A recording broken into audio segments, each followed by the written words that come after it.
From a little cover, I got my dreams inside. Wrestling on the mat, I go and put up a fight. With every hold and slam, I rise to the peak. Now as Professor Bear, it's my strength that they see. Roaring with knowledge like a lion so proud. In this wrestling world, I'm standing out loud. I'm Professor Bear, got the passion to spare. Wrestling's my life, with the power to share. From the roots to ropes, in the spotlight we gleam. Chasing victory dreams, living out the theme. Now my WOSN, my squad.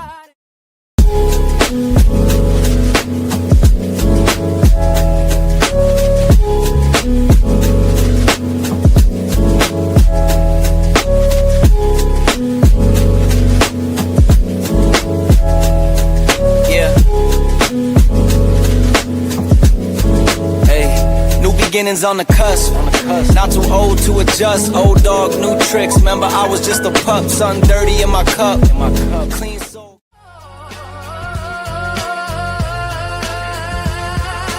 With my forest crew, we'll always ride.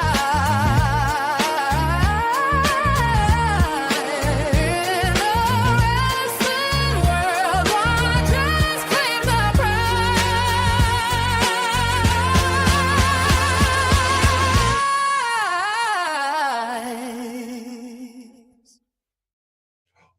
Welcome, welcome, welcome, and thank you for joining me this day.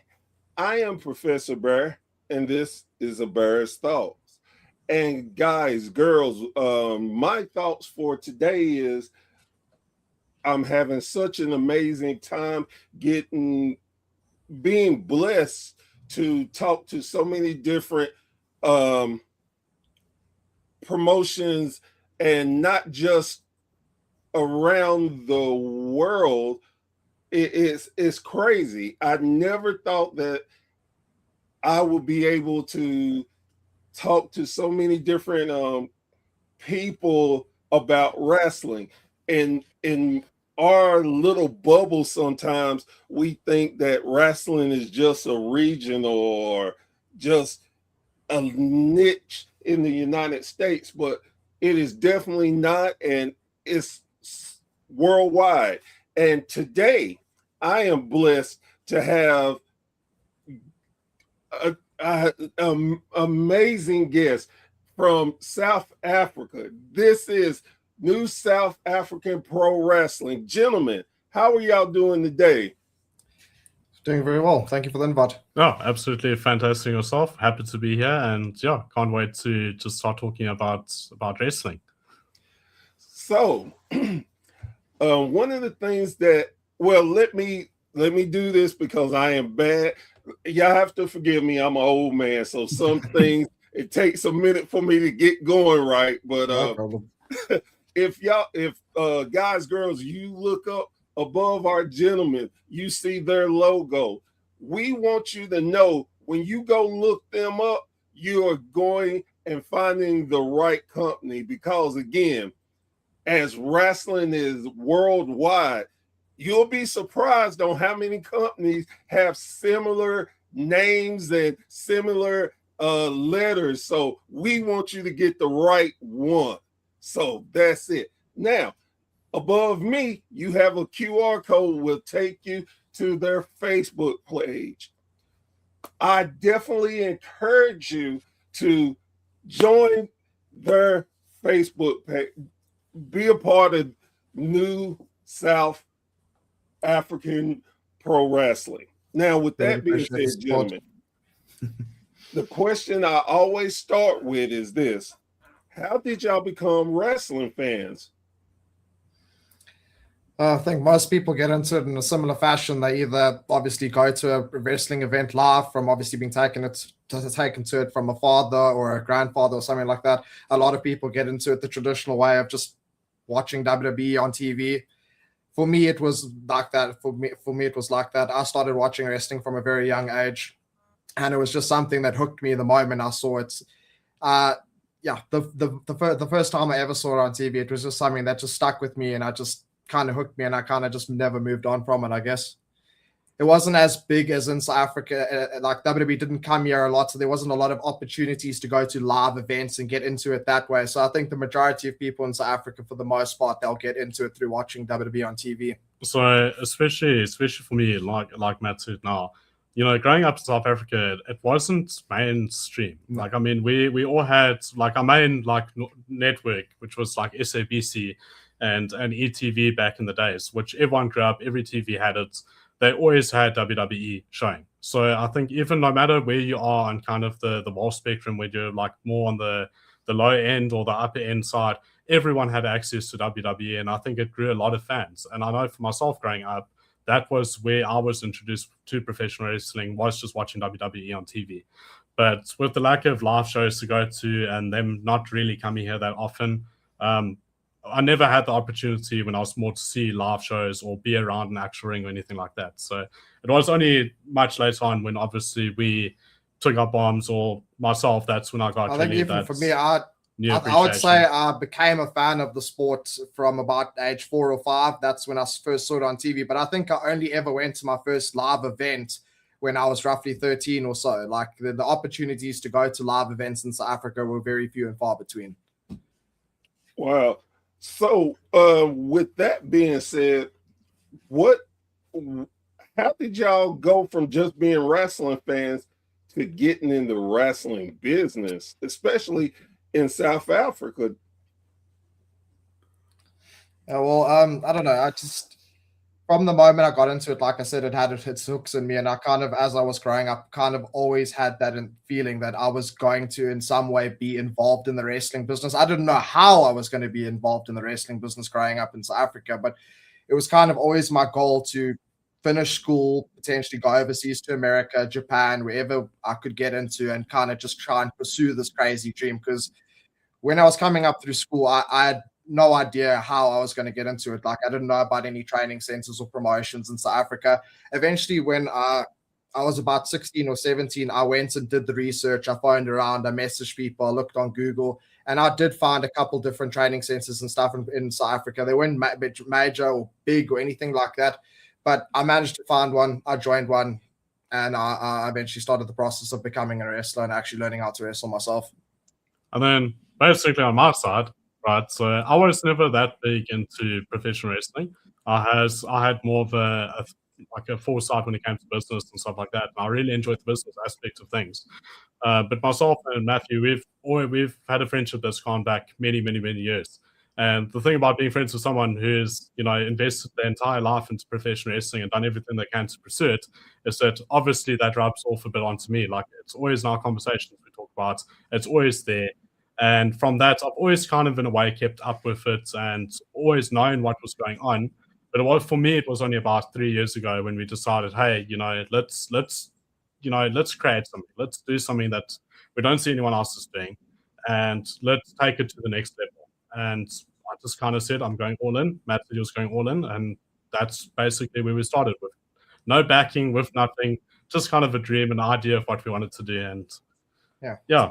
2 years later, we've got our training center, and we've got our own promotion. We've got our own students and wrestlers and a championship, and we're on our way to making something of NSW at this point. That's amazing when you have no backing in anything. So how did y'all start out then? What was your first thing that you're like, okay, we need to do this and go from there? I'd love to answer this one. Yeah, you can go. So we sat down at the forefront. At the time, Matt was still living in basically another province, or as you guys would have in a different state. So we currently weren't at the same place when we did originally start up. Since there were so few promotions in the country, I originally started training in a promotion that was about an hour away from where I live. But eventually that training center closed down, and I was forced to move almost 6 to 8 hours away from where I live now to pursue this dream and to carry on doing it. So I was forced to move from KZN to Johannesburg. and I stayed there for about 10 years pursuing the dream.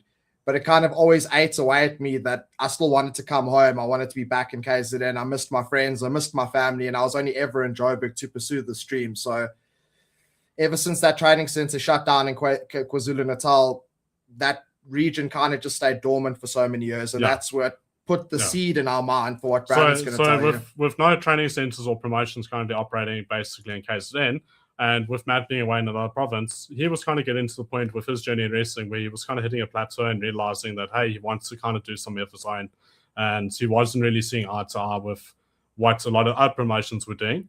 But not so much in a negative way, but obviously you as an individual have like your kind of your foresights that you learn over your lifetime of doing something. And he had these expertise that he really wanted to execute himself. So with me still being KZN in the time, I managed to secure us a deal that kind of gave us the opportunity for our first show. And while staying in basically 2 different provinces at the time, we kind of put our heads together of how are we going to make this work if we do get a show, because obviously we didn't at the time have a ring, have a roster, have wrestlers, have a training center. We had nothing.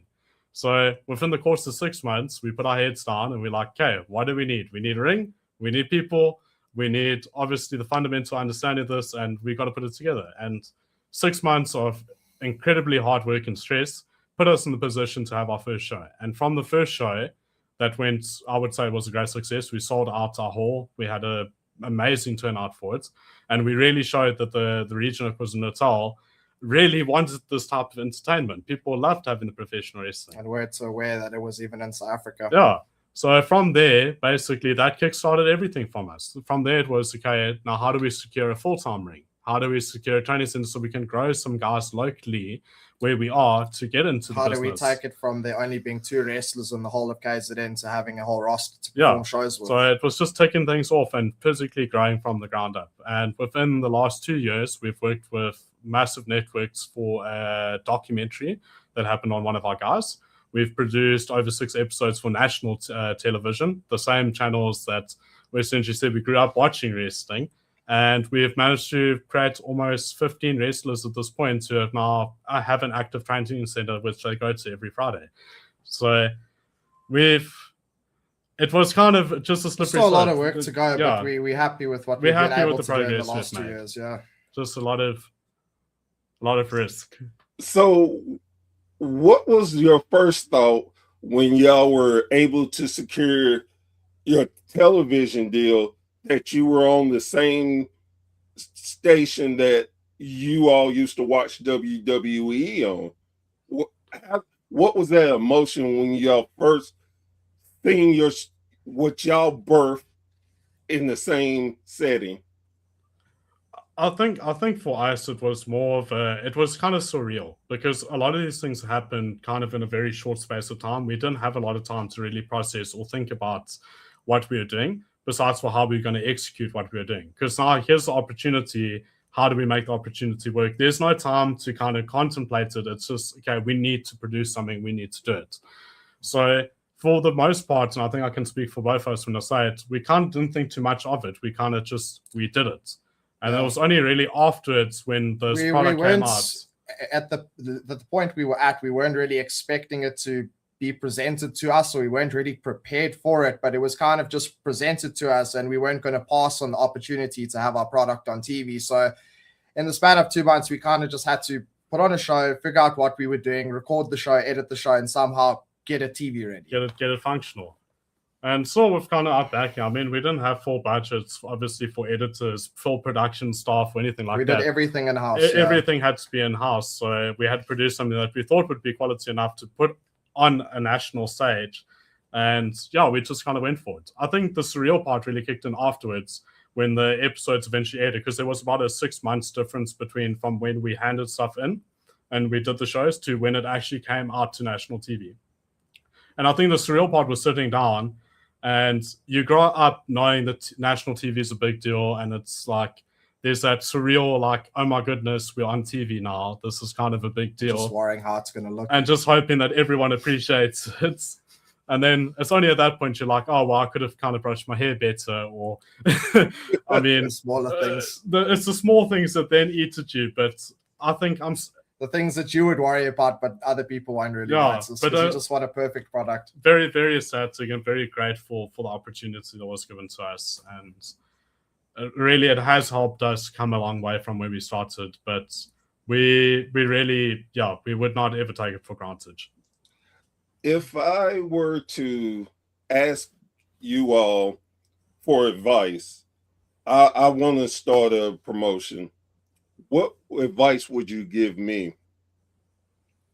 So it would depend on roughly your experience. Like if you have any experience in the wrestling, or if you don't. So if you don't have any experience in the wrestling, my best advice would be to find somebody that does have experience and get their insights and opinion, and just try and learn as much as you can from them. Because just if you don't have any experience with wrestling and you're trying to get into this crazy sport, you might try and take the approach from a different angle. It's like you might look at it being similar to boxing or look at it being similar to kickboxing, but wrestling is a thing all on its own. And if you don't really understand what wrestling is, you're never going to get the product that you are planning to get. No, 100%.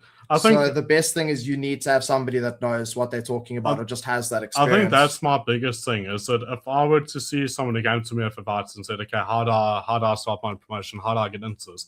Biggest thing I would say is make sure you have a team, because one person themselves will never be able to cover every single aspect of running a promotion.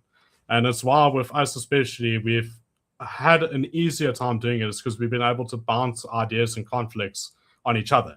Where Matthew excels when it comes to training and his physical knowledge of professional wrestling throughout the years, I also excel with the business side of how do we market this and how do we keep it profitable and how to make sure fans... We split the burden. We split the burden very much 50-50, and we compete side of it. If I had to go into it myself and just say, hey, I want to create a promotion, I would not find success. And that's not to kind of insult myself, but I wouldn't have found success. And also, it's very true where it's like, as much as you need to know about wrestling, if you want to make this a business, you got to understand business. And that's why myself and Brandon work so well together, is that I bring the knowledge from the wrestling and the experience that I have with wrestling. He brings his experience and his knowledge from business and things like that. We bring them together and we make a very good team. Yeah. We work on what we're good at. So I've asked this question a few times, and one of the first responses that I was told was, don't do it. Don't do it. You were asking for issues that you would not get over.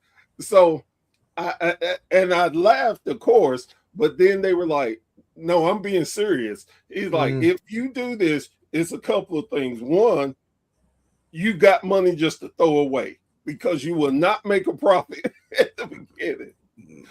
Two, and I've had several people say the same thing.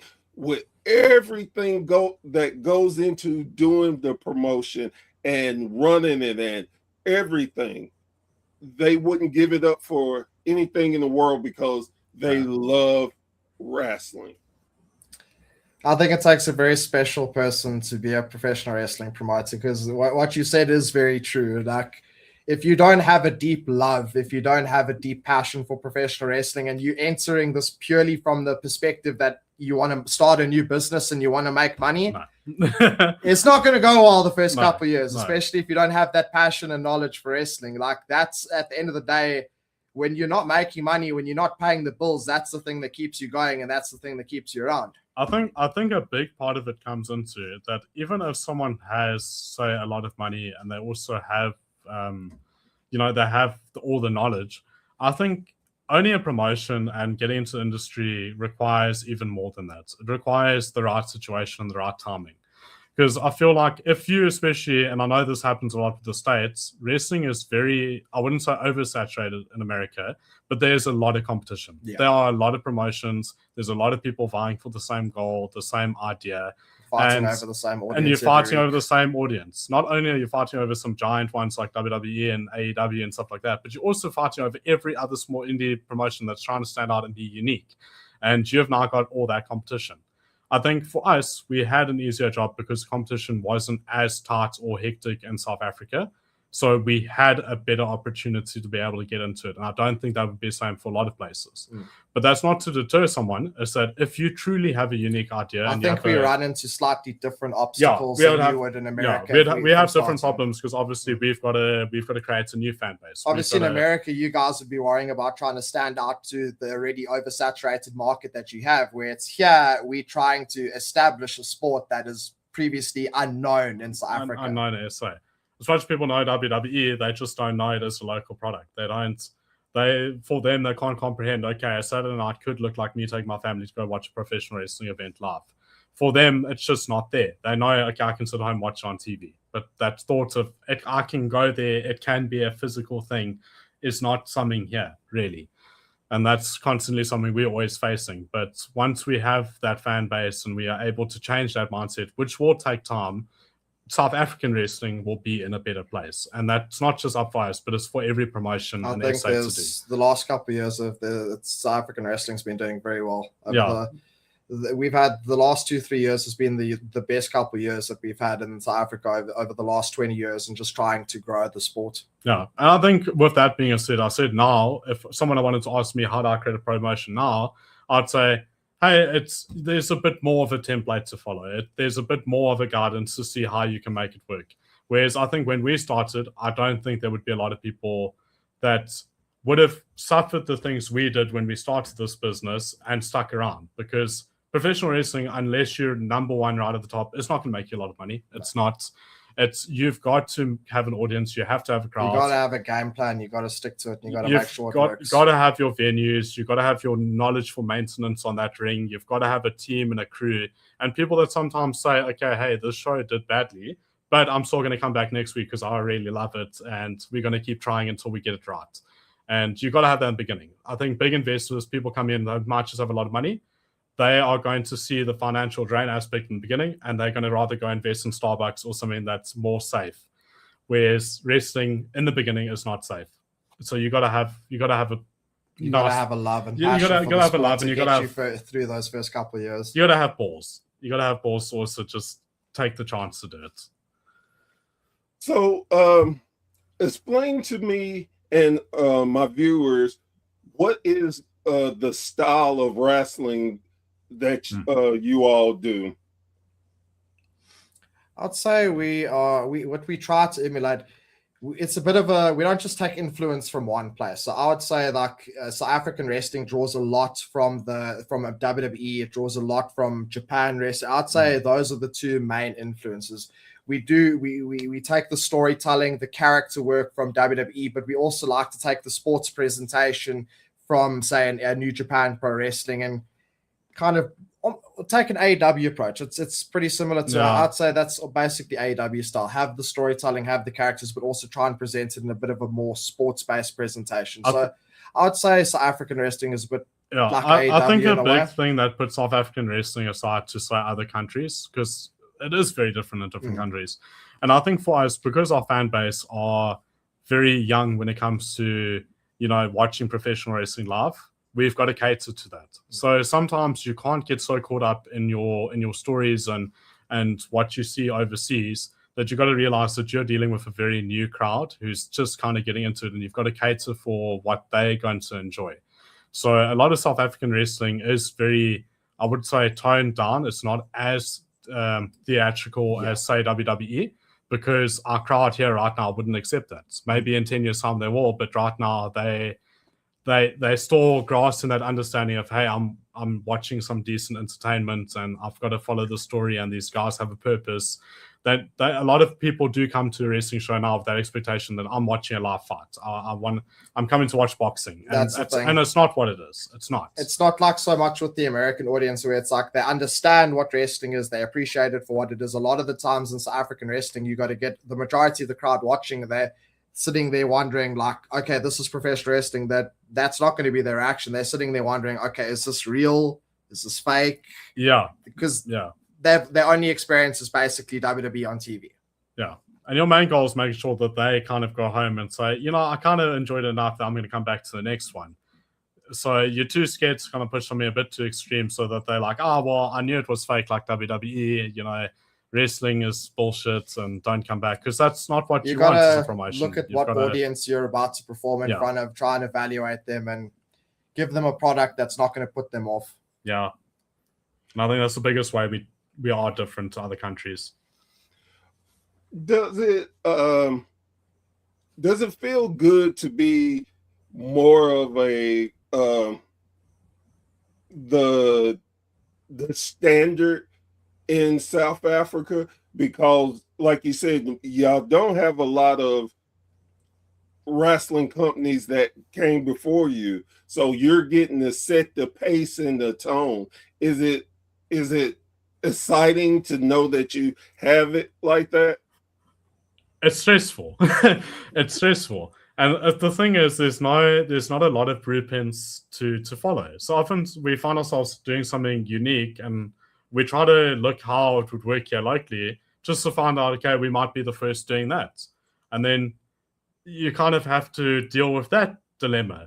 Whereas I feel like in America, there's a lot, like, for example, okay, when it comes to things, so in America, you start a training center and you want to get something as simple as kick pads and knee pads. You're going to have a lot of suppliers and providers, and you're going to have competition of people who make better knee pads than other people, because there's such a market for it that even these smaller things in the market have been covered up by people who want to be involved. South Africa, there is nowhere locally to find knee pads. There isn't. There's nowhere locally there's to nowhere, get a ring made. There's nowhere locally to get a ring made. There's no even just getting the unique outfits we wear for wrestling, the spandex, and it's hard just to even just find tailors that will make the outfits we need. So everything we have to do, we need to think of the brand new blueprint of how does it get done. And then we have to find a supplier who has never dealt with professional wrestling or understand what it is, and explain to them, okay, how do we get this done? So just like the ring, there's no someone like, I presume in America, you'll be able to go to someone and say, hey, this person's worked on rings, they might be known. Challenge we do face is, like, there are other wrestling promotions in the country, but there's only really one major one per province, I could say. But a lot of them, because the sport is kind of contained, like the promotions have almost put a cap on how much they want it to grow. They don't want more promotions to come in. They don't want any less. The promotions right now are kind of just happy with what they have, and they don't want more people coming into the space, can I say? And because of that, there's a lot of push and shove. Like if we need a genuine advice about how we're going to repair our ring or where we can get a canvas, a lot of the times we have to, what Brandon says, we have to get that information ourselves, because the other promotions aren't really just going to help us and give us that information. No, there's no one likely to get advice from. Yeah. So if we have an encounter where, say, we have a tear in our canvas, and this was a recent thing we dealt with, where we have an issue with our canvas, we need to find a new canvas supplier. There's not just one go-to local supplier where you can watch a YouTube video and they say, hey, this is the biggest supplier in SA, go to them, that's where we all get ours. We don't have tried to push to make it more accommodating, but I'm sure you understand it will maybe have a similar thing up in America. It's sometimes the promotions work together, other times they're at each other's necks.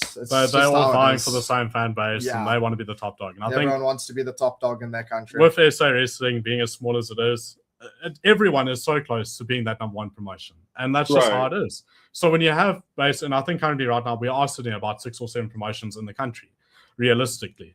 So now you have 6 or 7 promotions all vying for who wants to be number 1 and number 2, and no one wants to be at the bottom.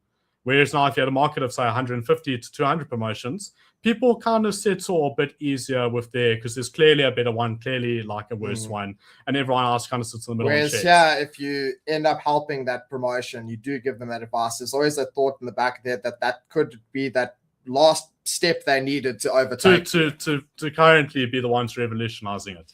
Then you have that worry about, okay, if they said wrestling in this direction, does that kind of mean the rest of us need to kind of follow that blueprint? Because every single time anyone does anything, that's clearly what's working. This is how wrestling is developing. So even with us, like, a big thing is, local wrestling with consistency. There's no promotion in South Africa that has a show every single week. There's none. There's no promotion every month. There's no promotion that does a show every single month. If one promotion was to come and do a show every single month, they would clearly be the number one promotion, because they're the first to kind of do it and they have consistency. And that's kind of our big goal right now, is we want to be the most consistent promotion in South Africa. So it's a very fine line. So what? And I definitely understand what y'all are saying.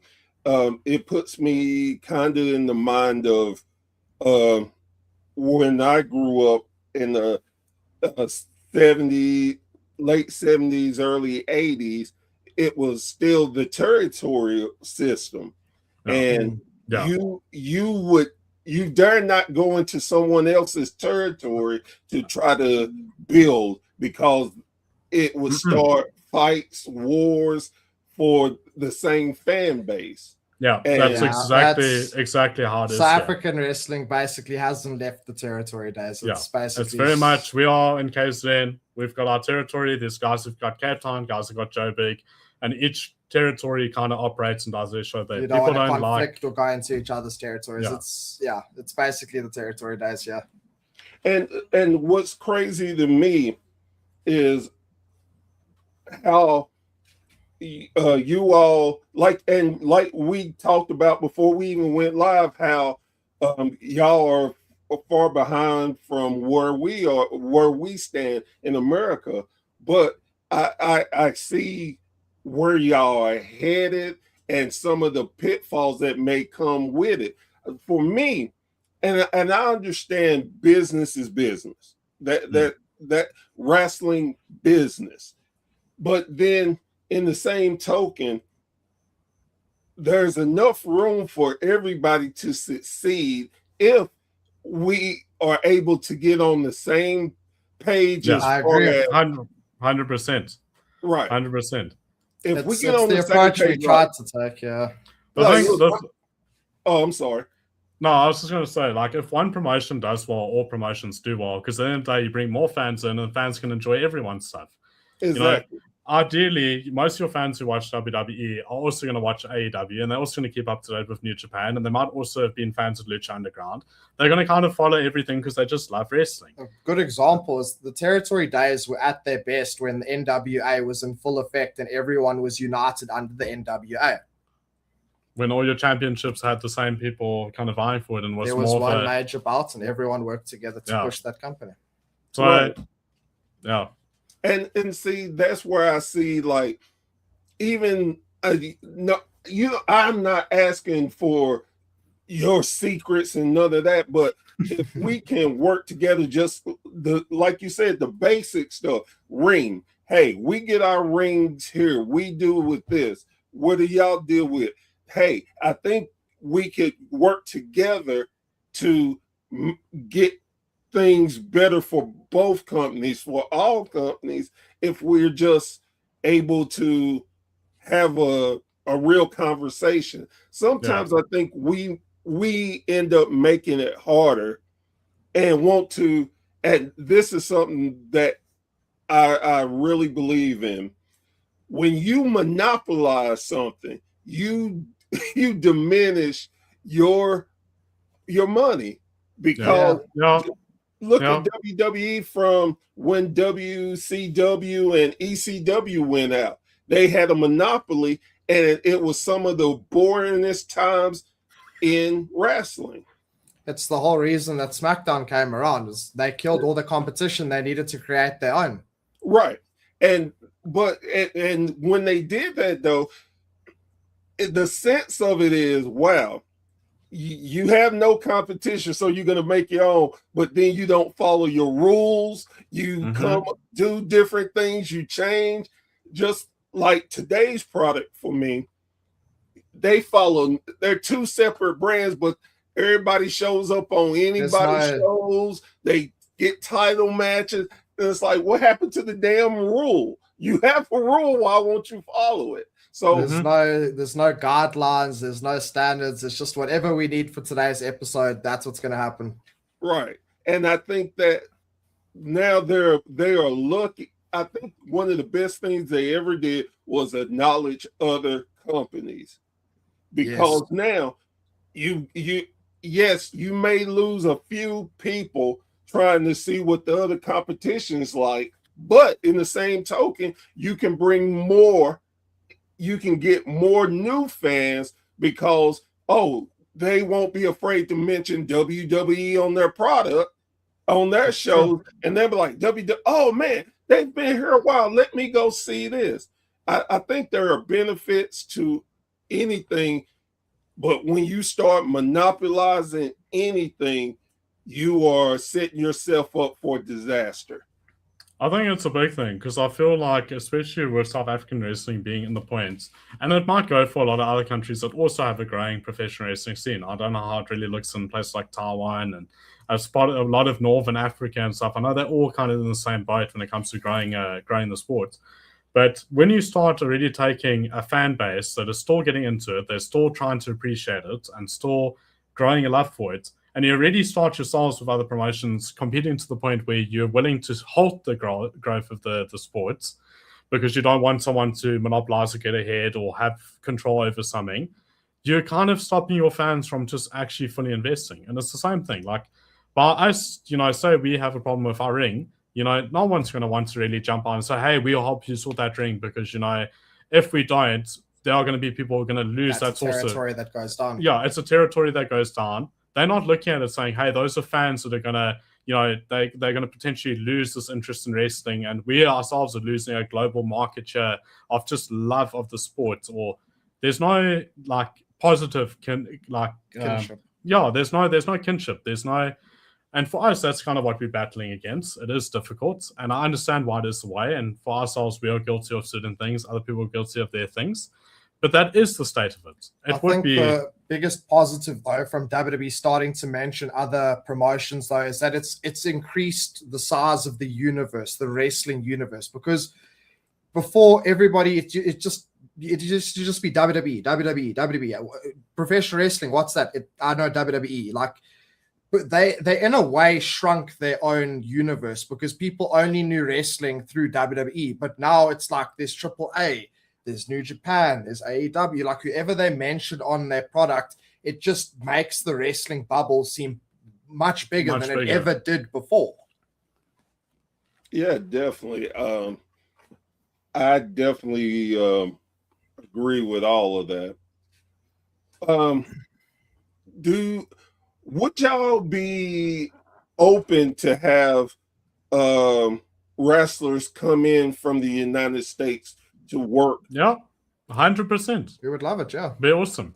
Not only can they teach our guys some things, we can teach them a bit of South African wrestling. And overall, it shows what SA has to offer and also gets to introduce our crowd here to foreign talent and show what wrestling in a whole has to offer. We would love South African wrestling to be mentioned in somewhere in America or different promotions or just different wrestlers bringing it up. We want South African wrestling to be known around the world and not just, oh, well, there's wrestling in South Africa? I didn't know. No, we'd love to have fans from all over. And it's just like we're fans of all over. We'd love to see what we have to offer. Wrestling has been around long enough in South Africa to the point where we want to, in some way, be on the wrestling map. It's like, oh, yeah, there is the South African wrestling scene in South Africa. It's doing well. It's been around for a little while. It's not just, we don't want that surprise anymore. Like, oh, there's wrestling in South Africa? Yeah.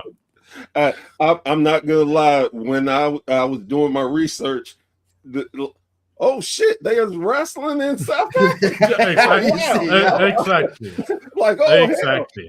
Hell, I got to do some more research and I guess, and for me, as big of a wrestling fan that I am, and all of the knowledge and everything, it's amazing that I learned something so unique that I feel like, wow, I call myself a professor, but Jesus, I didn't know this.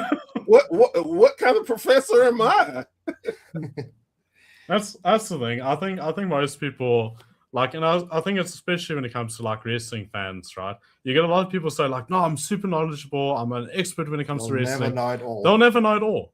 You might become an expert in knowing WWE's history, but you don't know the rest. It's one of the biggest things I teach our students at our training center is that every time you step in the ring with someone, it doesn't matter if you've been wrestling for 10 years and you're wrestling somebody that's only had 5 matches. Every time you step in the ring with a new opponent, you can learn something from them. Wrestling is a sport that you'll never just know it all. It's constantly evolving. It's constantly growing. Every time you step in that ring, it's an opportunity to learn something new. Yeah, 100%. Definitely true. Do you let's go to the training style. What do you recommend for your students to do research on wrestling, old school wrestling?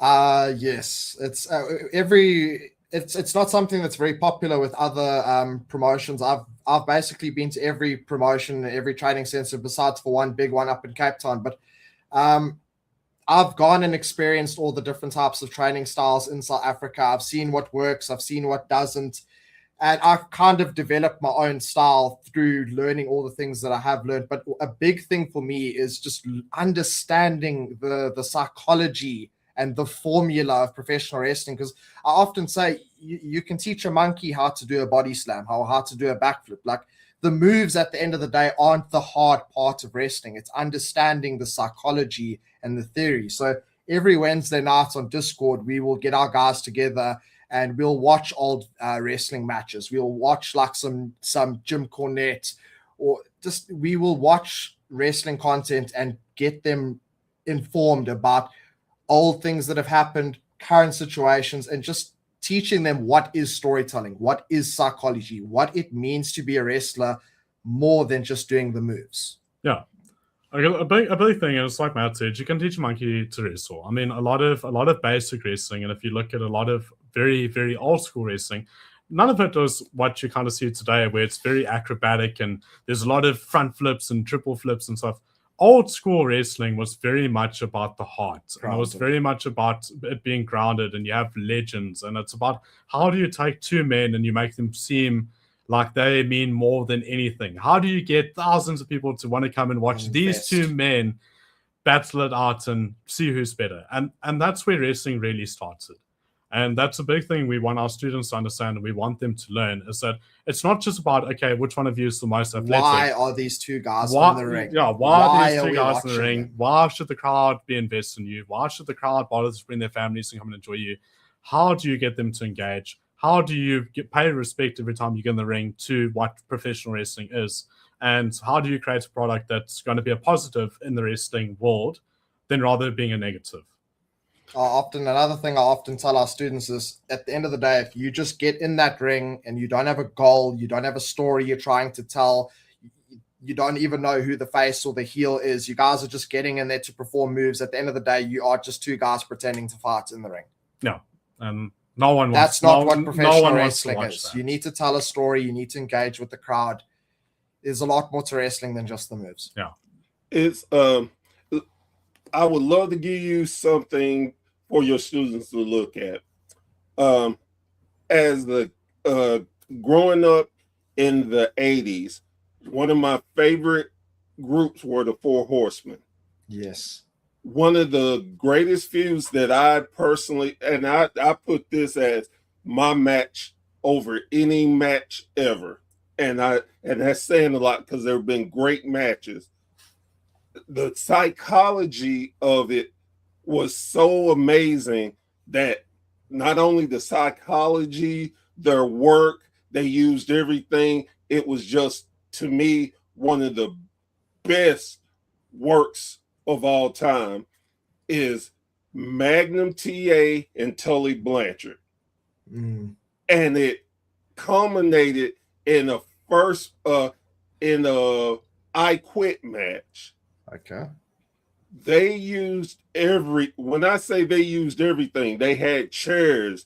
Tully Blanchard had a valet named Baby Doll. She was involved. It was so, once you get invested, whether you were a heel, liking the heel or liking the baby face, Magnum TA made you so. Again, it's one of my favorites, and I'll definitely recommend you looking at that and having your class look at it, because if they cannot, I appreciate the suggestion. If they can't learn anything from that, I will be shocked, honestly. Magnum was one of those unfortunate situations. He could have been such a bigger star if what happened to him didn't happen. Yes, and and even with and mentioning that showed where they were able to take a tragic situation and turn it into big money, because nobody had expected Nikita Koloff, to one of the biggest heels, become hell arguably the number 2 baby face in the company. It just shows you how you like things happen. You have to be fluent and be able to adjust and make it where it makes sense. That's the thing in wrestling. Sometimes it's not always about who's the best at that current point of time. It's who do we have to work with right now in this current situation. And that's Zack Ryder says it best. You always have to be ready. You never know what is going to happen in professional wrestling. You never know what's going to happen on the show. The show can be planned to a T, and everyone knows what's going to happen. And 5 minutes before the show starts, something drastically happens. Somebody can't make it. In wrestling, you just got to be ready for anything, and because you never know when your time is going to be your time and when your time can come up. Like the old wrestling saying, you always carry your gear. Always. Yes. I always tell our guys that never go to a wrestling show and not take your gear. If you're a wrestler, you always take your gear to a wrestling show, even if you're not booked. Because you never know where, like you said, opportunities will come and you have to be ready for them. You got to be there. Promoter wants who's there and who's ready. So, what is y'all future outlook? What are y'all trying to get out of New South? What do you want? We want consistency in South African wrestling. That's our big thing, like we said earlier. We want to be the first promotion that consistently has a show at a set venue every month. Yeah, I think the big thing is that I know from the short time that we've especially come into the scene, and it's not about, trying to put other promotions on the spot, but we definitely, and I think people would be lying to themselves if they said we didn't bring a new flair to what South African wrestling was.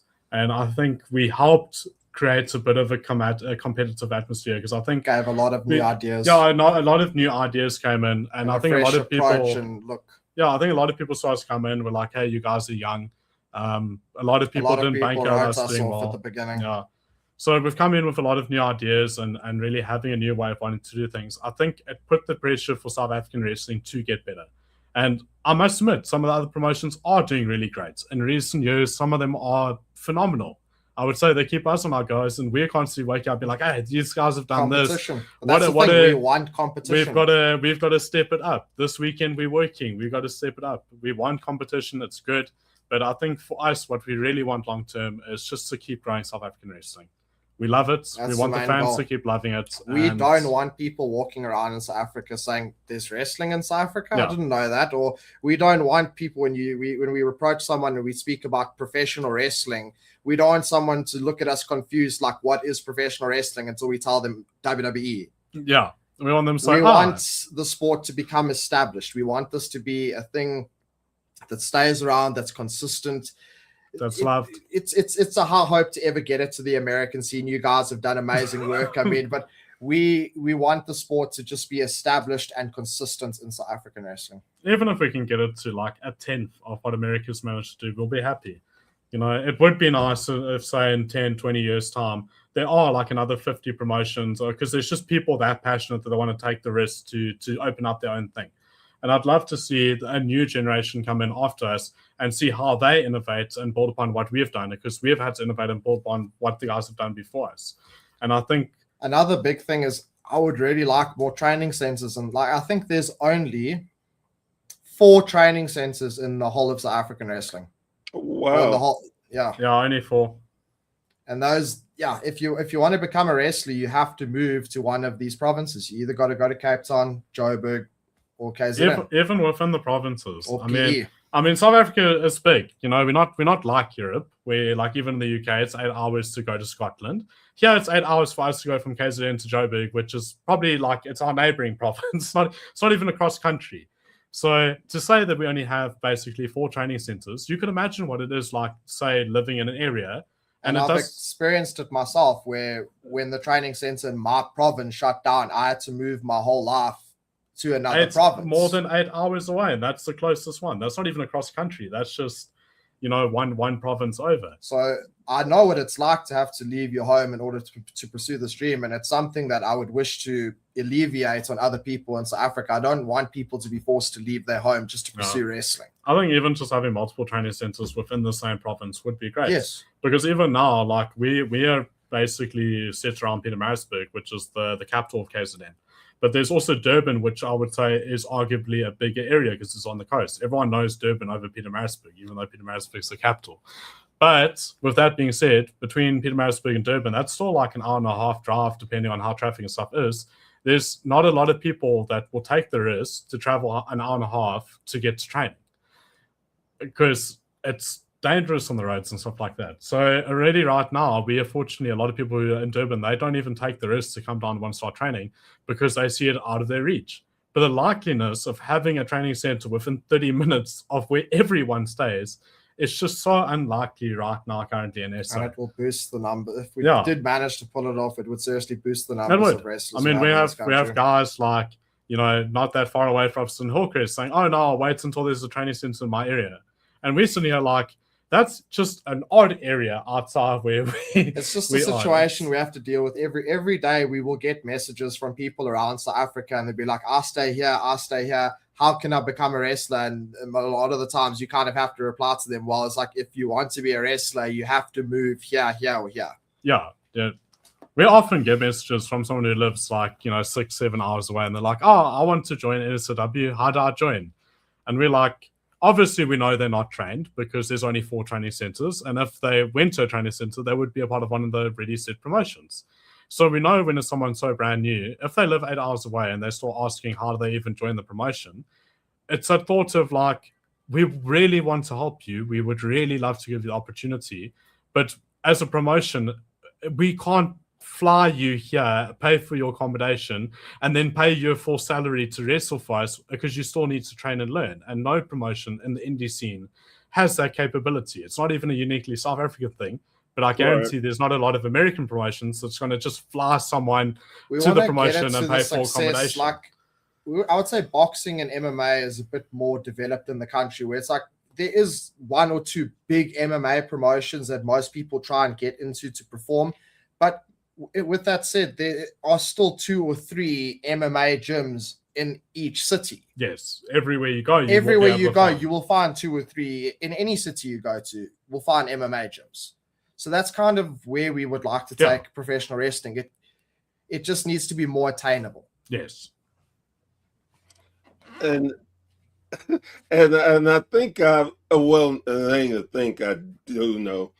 When again, before we started, I talked about how we as American fans, we take for granted the blessings we have of wrestling. We have promotions so many places, and like you said, training centers and things, that it's one of those things. If you really want something, you have to put your dedication, the work, and make sacrifices.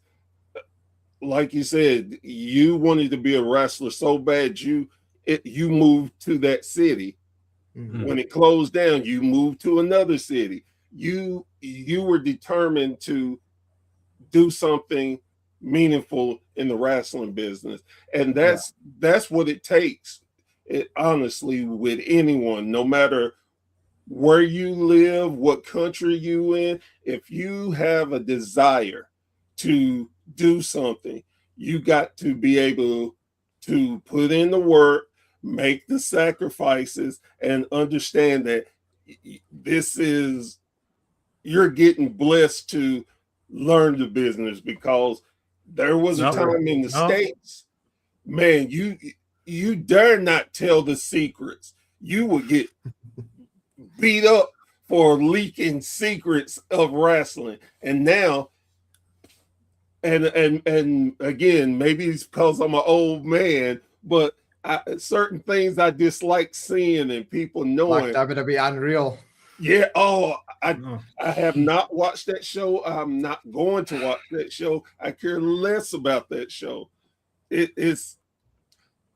I understand the entertainment part of it, and I understand that this is a work, but still there. It's taking the magic away. That's exactly where I was going to go. Yeah, just like I'm kind of on the fine line where it's like I understand the point of it because, like, even myself and Matt have discussed, like, wrestling had to get to a point where people could understand what it was so they could appreciate it. Because just like actors, you know what actors do, you know what their role is in a movie, and you know how to appreciate that. And I think professional wrestling has always been that limbo where it's like you can't really appreciate the performers for what they do because you actually don't know what they do. So I understand where wrestling has gone, especially with kayfabe falling back a bit and you having things like Unreal. But I think just like a magician and their shows, you can't show all the tricks. Yes. And you can't show everything because then there's no point going to the show. I feel like in this day and age, you would be stupid to not be transparent with your fans, like, and just to keep on the thing with kayfabe and, no, wrestling's real. Nudge, nudge, wink, wink. Wink, wink. It would be stupid to insult the fans' audience. So in some way, like, yes, I understand where wrestling is nowadays. We explain to them what it is, and we try and make the fans understand what we are doing in the performance and what goes into it. But I still feel that there should be a fine line of what we show them and what we don't show them. Because at the end of the day, if you know how the magician is pulling the rabbit out the hat, it's not as interesting. You're not sitting there wondering, how did he do that? It's the thing. And that for me, Unreal's a bit like that in the sense of, like, if I go to watch a magician and before the show even starts, the guy stands there and is like, okay, I'm going to do these tricks. And this is exactly how I do them. There's all the magic on. Am I going to enjoy sitting down for the rest of the hour of the show if I already know what to expect and I can see straight through it? Whereas after the show, when I'm like, I have had that week of being like, wow, that was amazing. I don't know how you did that. If he then explained it to me, I would be like, that was so smart. I never saw that coming. And I'd have more appreciation for the act in general because I'm like, wow, that's even difficult. He had to pull that off. And I think that's where wrestling needs to be, where people need to be able to enjoy what they see live and enjoy the performance. And then after a substantial amount of time that they have enjoyed it, then be able to see a bit behind the curtain and understand how that specific performance went down without just everything always being ruined and spoiled. So I'm in like that fine line where it's like, I don't believe kayfabe should just be gone entirely. Yeah. I believe there should still be some hints of kayfabe. For me, like, when you're at the show, you are your character. You are that persona. That is the show. I don't want to see two guys go out and have a blood match and then immediately the camera follows them backstage and they're flipping hugging each other, telling each other they love each other. And it kills everything for me. If 2 months later they're being interviewed about the match, and then cool. They don't need to be in character. They can be their normal selves. They're talking about the match. It happened. It's over. It's 2 months later. No, that's when I can sit down and say, hey, this is how we did it. And to be broken on the same show that it's happening on. That's the thing. About timing. Exactly. And I find funny because at one point, the way I looked at everything was a lot of older wrestlers I felt like were bitter because of the state of wrestling and where it was going. But after sitting back and being able to see and understand what their complaint was, I agree with them in such an aspect of, hey, don't tell me everything. Let me be surprised. As I tell most of my fans, when us smart marks watch wrestling, the best thing that can happen to us is we get fooled because we didn't see it. When we can see stuff A, B, C, it's like, but when you throw a Z in there when we wouldn't expect it, that's when the special moments happen. Yeah. That's what I think that's a big thing. And we had this talk about we had a talk not too long about, say more PG wrestling compared to wrestling that's for a mature audience. And I think professional wrestling is definitely something that can be dumbed down to a very basic formula that's accessible to everyone. But then I think you lose those moments of having a really creative hook or having that Z that people don't see coming because you have some longer preparation, longer planning, and there's a more fine going on. balance, because at the end of the day, you don't want to completely eliminate your child audience, Yes. but at the end of the day, you don't want to dumb it down so much that the adults are no longer engaging. Yeah, you got to with the kind of have product. a fine line where both parties can enjoy something that's sophisticated. Yes, definitely. Gentlemen, I want to thank you for not only coming on my show. I'm a big believer in giving people flowers. And the reason being because most people don't get a chance to hear how they affect other people until after they're gone and they can't enjoy it. I'm a true believer in letting people know how I feel about what they do. And I really appreciate everything that y'all are doing to put wrestling on the map in South Africa. It's such a great feeling to know the sport I love is being loved everywhere else, and your passion shows in your interviews. I didn't tell y'all about this, but I'm a big believer. I don't try to prep myself on looking at stuff before I do an interview. I like to learn when my audience learn. But I did see when y'all revealed your title belt. All right, talking about the. Had to have it here to bring on. I'm so glad y'all did. That is a beautiful belt. That is so beautiful. Yeah, and it just represents the heart of South Africa and KwaZulu-Natal. When I saw it, I was like, "Oh, that made me want to get my old ass up, take a flight, and go over there and see if I could get in the ring to at least to compete for it." We would welcome it. This was just another example of there's no belt makers in South Africa. We had to go and find somebody that was very good with steel and leather, and we had to kind of give them the idea and be a part of the process every step along the way to get from the design to picking the leather to figuring out how to get that steel plate put together, because we don't really have access to people that just can engrave one solid piece of metal and get those indents. A lot of preparation, and how do we do it, because we only have access to certain things, and the end result really just shows a lot of love and time we put into it. But it also shows that yes, we might not have the same facilities or places to go get things done, but if you put your mind to it and you have the passion, you will find a way to do it. Yeah, we'll compete. We're about 200 years behind, but we will catch up. We'll catch up. Well, again, you all have the passion that rivals anyone. Honestly, to me, anyone that does this, and it shows again, not only in this interview, but where y'all came from, where y'all are currently at, where you're going.